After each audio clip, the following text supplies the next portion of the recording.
Hello everyone, my name is Corazar, and welcome back to the Vintage Story Guide. That's right, as the seasons start to change color a little bit, we are back in the world for one final time in this last episode of the Vintage Story Guide Season 2.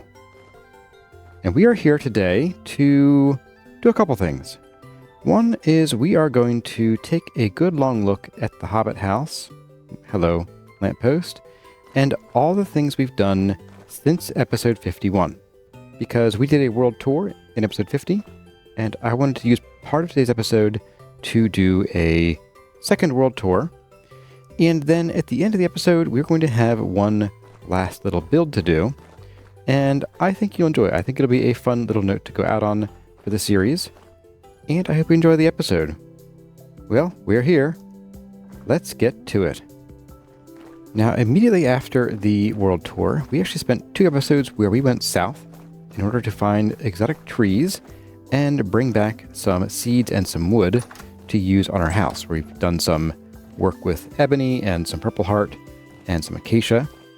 But when we got back, we started digging into steel making, and that is where we started finishing this room in here. We put together the pulverizer and all of its accoutrement, and it was a little bit messier in here than it is now, but the basic gist was there.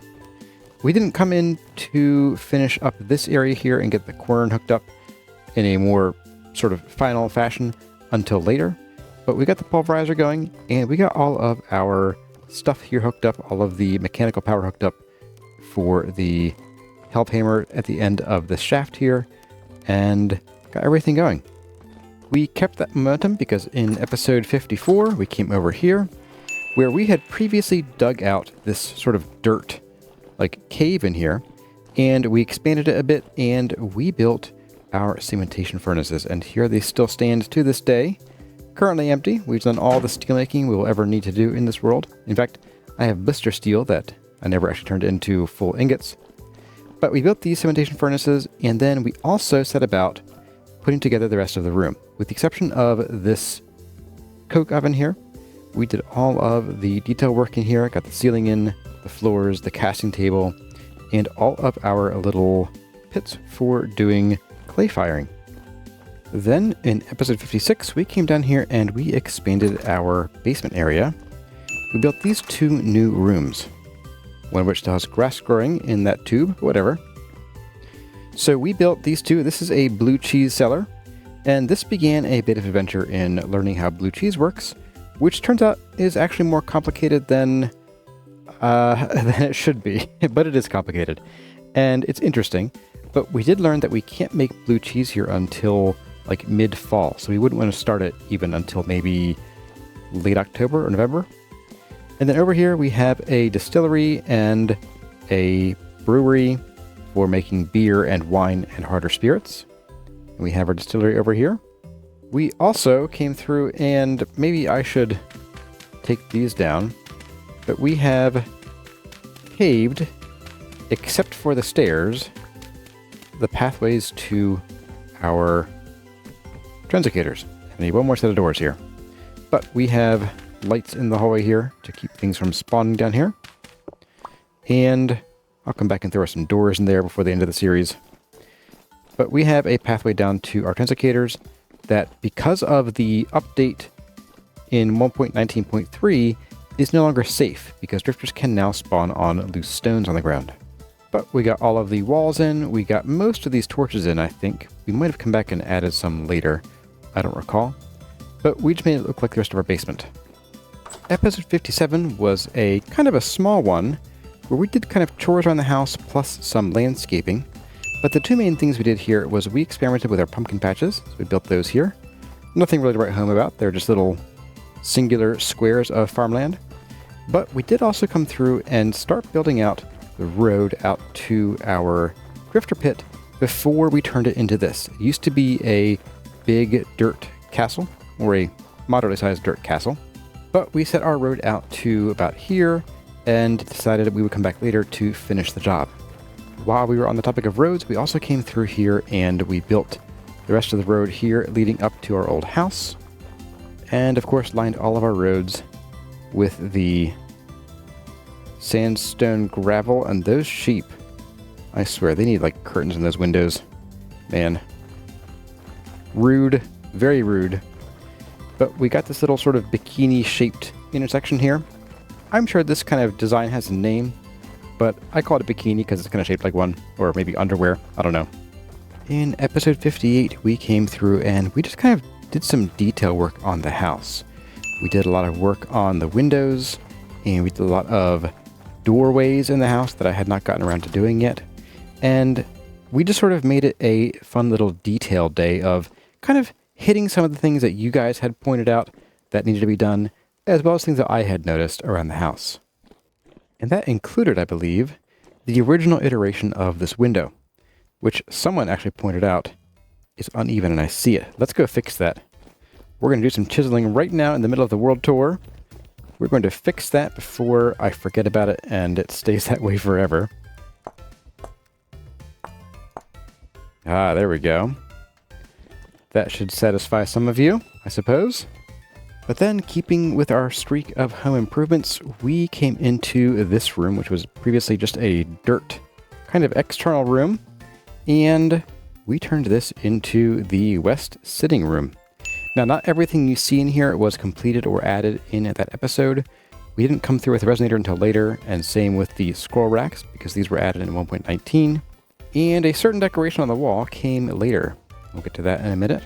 But yes, we built out the rest of this room, got all of the framing in, all of the decorations except for the aforementioned ones, and the bookshelves under the stairs. And of course we got the stairs in up to the second floor, and I'm really enjoying this design on the stairs. I might reuse this, or at least a sort of similar template for future stairs, because they're very realistic. I mean, the stairs in your own home probably have this extra little lip. It helps you have a larger stair surface to step on without making the stairs unduly wide. Next, in episode 60, we came out here to this road we had just built a couple episodes prior, and we came to the end and said, "No dirt hut, you move."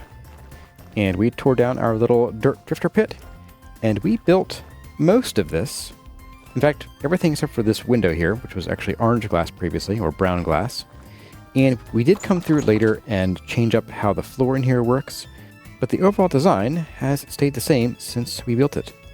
And the theme was that maybe, since we are hobbits, perhaps we have an elven friend who came and said, "Hey, let me design or build for you something, you know, in the style of my people." And we said, sure. And they built for us this little drifter pit, which has a basic design that's very similar to the original dirt pit, just sunk into the ground. So the dirt just kind of get filtered into this layer here, where they end up getting stuck until they either, well, despawn eventually, or they fall into one of the 4 pits in the corners, and they can't get out because we kill them. It has served us very well, and the main change we made down here was that in 1.19.3, when drifters could spawn on stones, we picked up all the stones and we brought the floor actually down by half of a block, and the ceiling down by half of a block plus 2 microvoxels. So we have a just slightly less than 2 block tall area here. We can barely even jump. This is me jumping. We don't get very far. In episode 62, we made it so that I could no longer just jump through this little gap here anymore, because we built the undergarden and we filled it in. We have a wooden roof here with some pine beams supporting everything. We have a chert cobblestone wall held back by more pine. Oh, these are the pine beams. And we turned this into a lively, colorful garden, complete with a little back gate here, and this sort of arch over here that keeps drifters from jumping right in. When they fall, the closest they can get is the outside of the gate. We are directly under this block here. So this area is now completely safe from drifters, because we also gated this off and put a fence around it. And yes, I think this is really fun. I love this little area here. I think it's great. It's cozy, it's lively, it's a little earthy because we have some mushrooms growing in here, and it makes for a safe way of getting to the house, or to and from the house, and the smithy over here, because it was getting kind of to be a chore when there was high rift activity, and I had to like bust my way out of here or out of here and sort of run the gauntlet through drifters, and this just sort of took care of all that. I also really enjoy the sort of layering of roofs that we did here, in which we continued later in the series, and I think it's just fun to have like roofs that don't really serve a purpose. They're just kind of there, maybe because we built this later, and so the roof did serve a purpose before, but now it's just sort of, vestigial. I think that was a lot of fun. In episode 63, which was a very small, focused episode, we spent a lot of time in this room back here, dyeing leather. And I think we even actually sort of, at least mostly finished off this room at that episode. But we used that to fill out the bookshelf under the stairs. And while this wasn't really a building episode, I thought it was interesting to include here because we got to see what the new books look like in 1.18 with the ability to actually make them. And I am pretty happy with how this came out. I think my one complaint is that making books is so expensive that it took us an entire episode to make 5 books. Yep. Count them. Count my fingers. 1, 2, 3, 4, and 5. Yep, 5 fingers. Episode 64, then, was quite a large one. We got a lot of work done on that episode, starting with this upstairs hallway, which is actually also kind of like the drifter pit, just slightly shorter than 1 block. We have a little more jumping space, but not much. And I wanted to get this in and get the dirt roof out from over our head, although we still have dirt right above this wood here. We also did the interior to the windmill here, so we can now stand here and look out these windows and take a look at the world around us, which I think is a really nice touch. And we also played around with the Chisel Tools ladder tool, which let us turn these blocks here into a ladder recessed into the windmill so that we can come up here and do maintenance or build other things and just generally have access to this area up here. This episode also included building this little side entrance here onto the house and covering it up with the sod roof we've been using around the house, as well as most of this rear facade. So basically, everything above here was done in that episode, as well as most of the work over to about here. We got most of that in. I think we did some of this work in that episode, but I don't recall exactly how much we did. But I know there was some touch-up. And I do like the little bit of peridotite peeking out from under this roof. It has absolutely no purpose. This roof exists only here. Maybe it was part of an old portion of the house that's no longer in use, that got sort of built over again and again.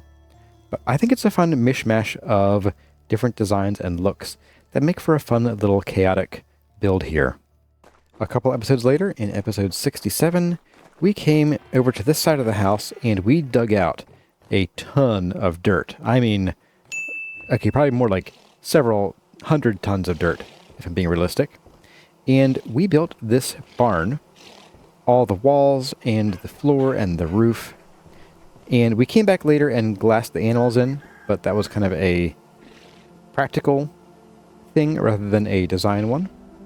And this barn even then included a bit of a roof. And this roof didn't exist back then, but we did build this part of the roof, and we turned it into another apiary. That way you don't have to run all the way over to our old house over yonder in order to manage our bees and get beeswax. And also, I'm just noticing I was able to see the sheep inside the window from here. That is amusing and disturbing. We also, having learned our lesson with the chickens previously, put some lightning rods here to keep lightning strikes away from our livestock, because we lost a few too many chickens to lightning strikes. Building the barn also came with these walls here and this door that I left completely hanging open. So let's go ahead and close that. And while this area here wasn't roofed in at the time, it was still mostly safe. I think drifters could sort of wander in from over here, or if they made it somehow onto the roof, they could sort of find their way up. But by and large, it was generally pretty safe. We got drifters in occasionally, but not too often. Episode 69 was a pretty chill episode where we just kind of did a lot of things around the house. sort of missing details, and I know we have kind of a few of those episodes here and there, but I started with the chimney over the kitchen here, because we had done the chimneys over here previously, and I think I may have forgotten to mention these. I think we did these in the episode when we did the room below, or maybe a later one. It wasn't in my notes, oddly.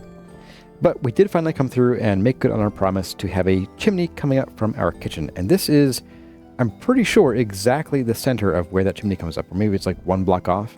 But it is really close. So, a nice fire-safe chimney. In the same episode, we also changed this roof from a very blocky-looking one to a slanted one. And we also attached, not this chandelier, but a lantern to the ceiling here to give the room light from above rather than having it just sort of... Actually, I'm not sure where it was before. I think it was actually hanging on one of the square blocks here. But we gave it a little nub to attach to, and it looked pretty good. This was also the episode of the bedroom wallpaper upgrade, where we got rid of all the sort of random leaves here and the crystals on the walls. And we just sort of did this sort of simple mountain kind of pattern around the bottom edge of the wall to make room for something up top. And we didn't end up really needing much up top because the room's already pretty tightly decorated and doesn't have a lot of space, but I thought that here would be a great space for a tapestry. Granted, we have two different tapestries, or parts of them, but yeah, it's fine. Totally cool. We also built this archway here because I thought that the sort of join between these two rooms was kind of ugly and stark, and so I always made that sort of made it clear this was a separator and not just sort of two parts of the house kind of bumping into each other. And lastly, this is the episode where we made these outdoor lantern posts and hung them with lanterns and scattered them around the area. And they do a pretty good job of lighting up the area and keeping rifts at bay. We have, I think, 13 or 14 of them, so pretty cool. Before we move on from this episode, I'm going to sleep in our bedroom of new wallpaper and make it morning because it is very rifty out there, and we are still in survival mode. Episode 71 was our next building episode, where we focused on chiseling. And the first thing we worked on were these little sort of hunched over kind of little lamp posts for the oil lamps that we had. And while I envisioned them as being cute little, like, I don't know, fairy lights with these little things hanging on them, I actually often mistake these for drifters, especially when coming out of, like, that gate over there, or coming up from the stairs leading down to the translocator at the end of the road here. So I'm kind of like, I think in the future I won't use this design, just because I get tricked by them and I'm like, oh, it's a drifter. Oh, nope, we're fine. We also in this episode made a slight upgrade to this window here, where it previously used clear glass. However, the clear glass, because of the way the game renders things through glass, the clear glass often looked like it wasn't even there, but only when looking at non-sky areas. In the sky, you could sort of see there's glass there. It had like a sort of frosted look. But the ground looked, well, like there was no glass there. So we put in some of the clear quartz glass, which helps. It's not perfect, but it helps make the window look like it's actually there. And at the end of the episode, we built, or we chiseled, I should say, probably one of my favorite little decorations in this season so far, actually forever, and it is this little ship in a bottle here. I had a lot of fun just sort of freehanding this and calling it the HMS Skullduggery. So that was cute. And the reason we did that is because this wall just needed something on it, but this actually isn't the surface of a block. This is. This is about 1/4 of a block thick, and so we couldn't just hang a painting here. We had to do something else. And I thought that putting a little bit of, 3D or sculpture art on it would be the way to go. And I think it worked out pretty well. I'm going to put my self-back patter away, and we're going to talk about episode 74, which is sort of the result of a special request, or a question actually, a 20 questions question, where someone asked how to use color theory when designing houses and other builds in the game. And this was the result of that episode. We built this from start to finish, that episode, and I am still really tickled with how it came out. I think it's a fun design. I think it was a pretty decent lesson in how to pick colors for your house, and I just had fun building it. It was a fun little touch, and I wasn't expecting it. It was a really good request, and it sort of really inspired me to make something different for the season. And this, of course, came with the docks that we have here. Our boats are still here, which is kind of a surprise to me. And we even did the interior, replete with the most important part right here. And, of course, a small bedroom for whoever stays here. And then in episode 76, we returned to work on the house, but specifically a small part outside of it, which was this little tea garden right here. This is a sort of small focused build. I had a lot of fun doing a lot of chiseling in this episode, and we just made a pleasant little place to come down here and enjoy our tea. Now, in that episode, our trees had not yet grown, but I am very happy with how they came out here. I think they framed the place very nicely, and they even hide the fact that we have this little sort of shortcut through here, and I love the sound of the bushes. Now, this does remind me, I'm glad I did not put away the hammer and chisel, because as some of you have pointed out, I am missing a couple little pieces on these chairs here. We are missing some of these, some of those, but that does mean that you have some missing pieces here too. And there we go. Oh, nope, not too much there, apparently. And here too. What the heck? What the heck? Okay, we're good. And look at that. Some of you unfaithful thought that I would leave these mistakes in here until the end of the series. Well, it is the end of the series, but at least it's not going beyond that. Then in episode 77, we came out here and boy did we burn through some shell durability. We flattened this whole backyard area, kind of just carved the hills out here to make it much more manageable, so that we have a path and a nice backyard where we can see the house from the fishing shack, and vice versa. I love the view. And we also built this well. Now this well is actually functional, not as a well for getting water per se, but this is actually the tube that leads down into our blue cheese cellar, so that we can still make blue cheese without having a sort of really ugly dirt tube mess that we had before. And yeah, I think it serves that purpose quite well. I think it's pretty cute. I had fun making it, and I hope you all enjoyed it. And then we scattered around some lively colors here, little bushy areas and thickets and things, and some wildflowers, and we planted some trees. Now we are still waiting for our redwoods to sprout here. We have 15 days left on you, and probably just a couple left on someone. Is it you? Did I plant 2 or 3? 2 days for you, okay.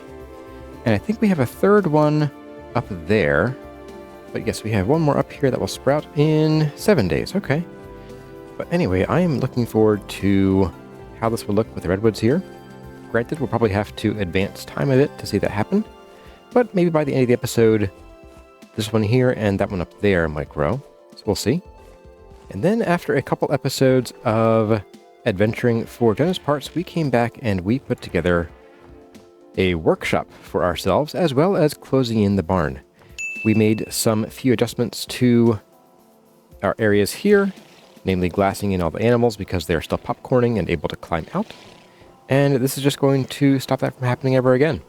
But we also enclosed this, finally gave a wall here, and including this wall out here is all complete, and the ceiling in here, which also serves as the floor for our workshop. And here it is right here. We finally built out the last room of the house, gave it a roof that we'll check out in a moment, and we filled this place with clutter. And some of you had some great ideas for additional clutter we could find and put in here, and if we had some, I would definitely do that. But as it stands, I think it's pretty cluttered enough. And I do love this little locust head sitting here. But speaking of locusts, Bert is very happy crawling around his room here. He is certainly not looking for a way out. He's not looking to escape, I assure you. But we also created this roof up here, where we extended our existing green roof from the barn over to our other green roof over here. And starting here is where we filled in the roof and built our little staircase up. Now we have some cherry tree cuttings planted here. We may see some of them grow. They're all still babies right now. And also planted a couple of these cypress right here, because I think they look great and they just sort of break up that roof line. It was a little flat across here, and I think this helps give that some definition and just break that up a bit. And of course, no tour would be complete without seeing the front, and there it is. I think the blue andesite helps give a bit of contrast to all the warm colors we had going on basically everywhere in the house. That, of course, brings us to last episode, where we spent some time here as well as in the land around us doing some terraforming. We took out all of the bamboo trees and the redwoods growing over there and all the capocs. The only non-native species we have now are, well, more redwoods, but they're in better places now, as well as a few of the purple hearts down there that are kind of filling out our little forest area, as well as just a couple of these ebony trees. And I might actually take them down because I think these grew after I took them down last episode. I think these were stragglers. Oh yeah, here we go. We have one more even. So I might take them down. And again, I might not. And what are you going to do about it? You can't stop me. You can't make me do it. I'm going to eat this pie in your face. That's right. Anyway, after getting that terraforming done and filling in all the holes around the landscape and just kind of tidying up our tree farm, we came over here and we smoothed out this landform that was jutting out into our house, where it was just sort of a sheer dirt cliff right over here, and we turned it into a little stepped garden and filled it with trees that get in our face, apparently. Filled it with lupins, of course, which are still and probably will forever be my favorite flowers in Vintage Story. And then we filled out the area here with a stone path road leading to our barn, and we lined it with our classic sandstone gravel and planted some more flowers on either side of the road. And I think this just tied everything together here. And I am very happy with it. And that brings us to the present, where we have one more build to do. And I'm going to go ahead and get ready for it. And in the morning, we'll fire it up. But first, while I'm already here and thinking about it, I was reviewing an episode earlier and I noticed there were a couple spots here where I have things like dirt. And over here, I think I have some chert. Yep, chert and dirt getting in the way every time. Much better. I bet that was really bothering some of you, wasn't it? Anyway, see you all in the morning. Alright, good morning everyone. I have spent the night prepping for today's task, and let's take a look at where we're going here. That's right, we are finally going to put something right in here, as I was hoping to do at some point. And these trees have just a couple more days ahead of them, so they should sprout pretty darn soon. And I thought it would just be a fun little project to kind of clinch the end of the series by building a grave. Not for us, well, for a sort of part of us, but not for us specifically. Because this is going to be a celebration of life, not a funeral. Because we're going to be going on to bigger and better things. One more adventure, as hobbits often do. But let's start by cleaning up this area here, getting all this junk out of here, and get lost. And I thought this would tie in actually pretty well to the other series I'm doing, which is Sunless Sea, where we have been searching for our father's bones. We haven't found them yet. In fact, I think we are nowhere near finding them at this point. But in this game, we did find some bones. Right here, we have our father's bones. Right like that. I thought we could probably put these to rest, and maybe not walk on them, I guess. And just give our good old dad a place to, exist. And I thought right here would be a prime spot. Right in the middle of where everything happened this season. We have our original barn and our trader friend over there. We have the original house full of neighborly sheep. And of course down the way we have our current home. And that way Dad can be right in the middle of everything. So let's get to digging us a little mausoleum here. Let's center this right about here. It is going to be a somewhat underground mausoleum. I'm thinking we'll have a bit of a Hobbit roof made out of sod roofing that just kind of pops up just a little bit above the surface. I don't think I want it to be tall nor too terribly deep. So let's pretend that we come off of here with a bit of a path and then dig down from here. About like this. Maybe with less jumping.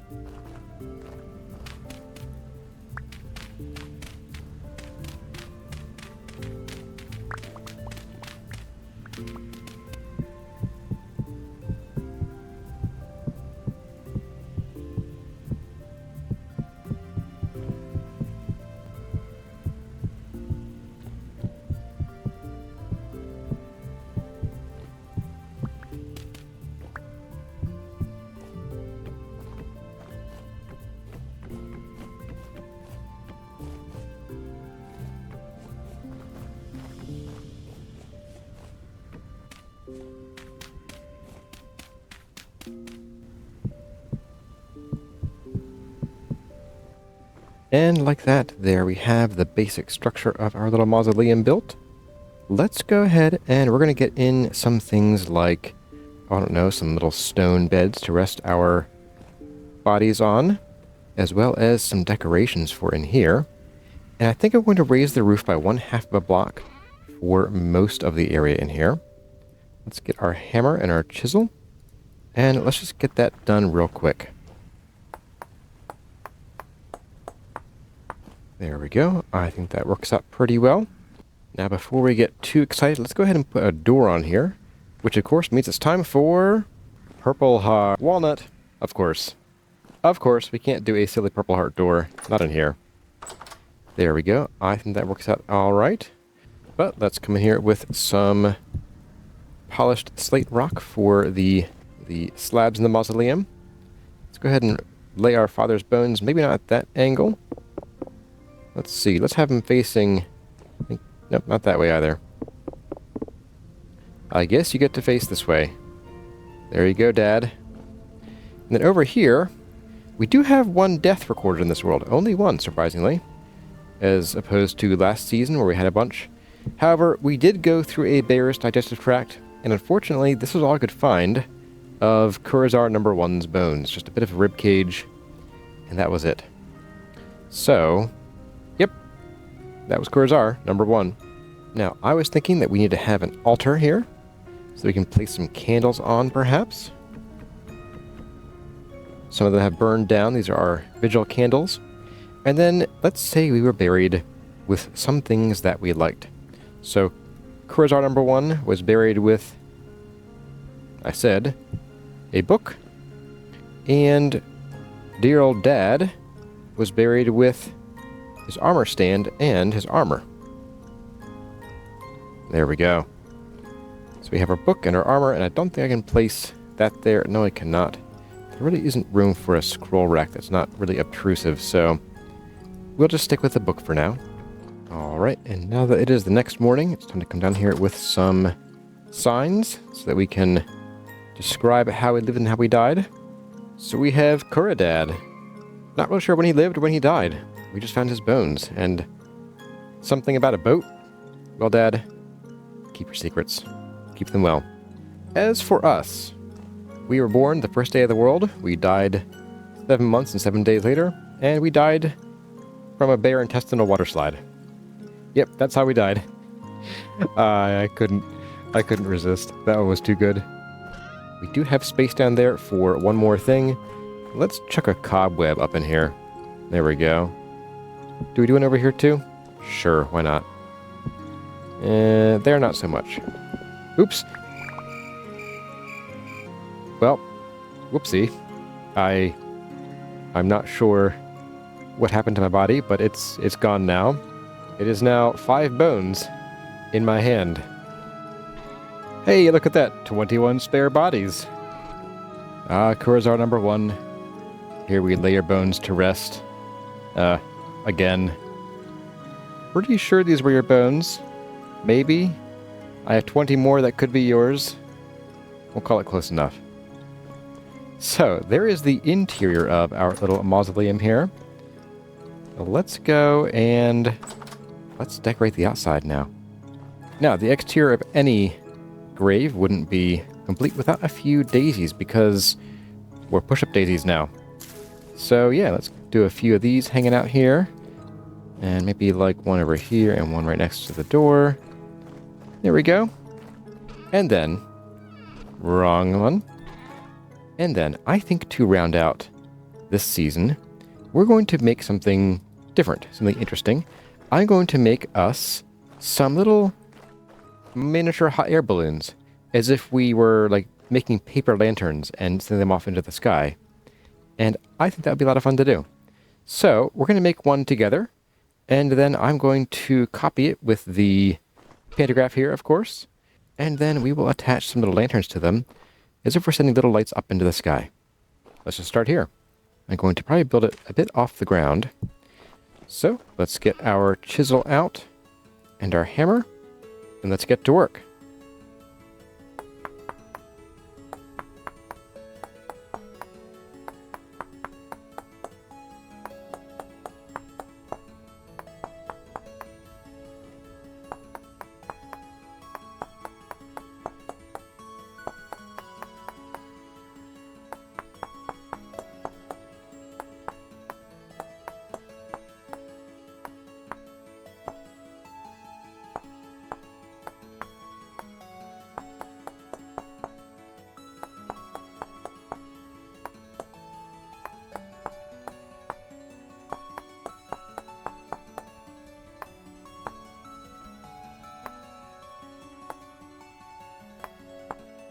Okay, I think we've just about got it.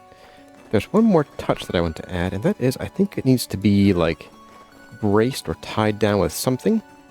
Not tied down, but at least, like, have something that's a different material cinching it, and I figured we could maybe put a band of some of the slate rock around the base. There we go. That I think gives it a nice little divider between what will be that and the lantern. Let's go see how that turns out here. Let's see if we can get this on the bottom. Yeah, that's kind of cute. The lantern might be a little bit heavy for the balloon, but I don't think there's a huge way around that without making a massive balloon, which I just don't think we would do. As hobbits, we wouldn't make...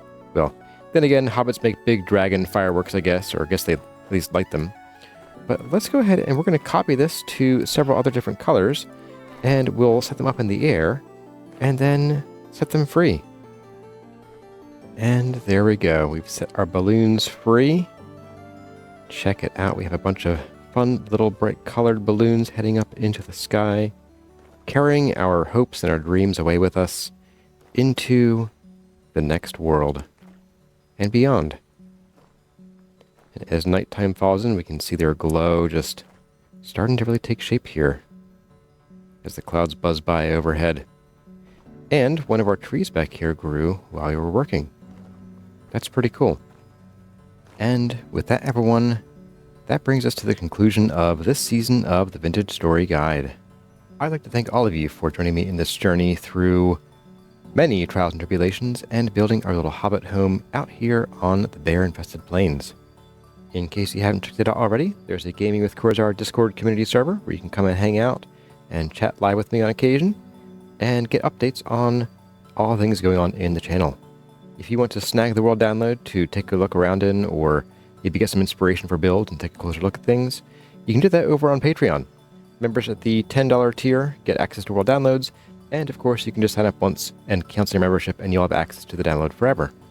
I hope you're looking forward to what will be coming next on the channel, which will be more Vintage Story.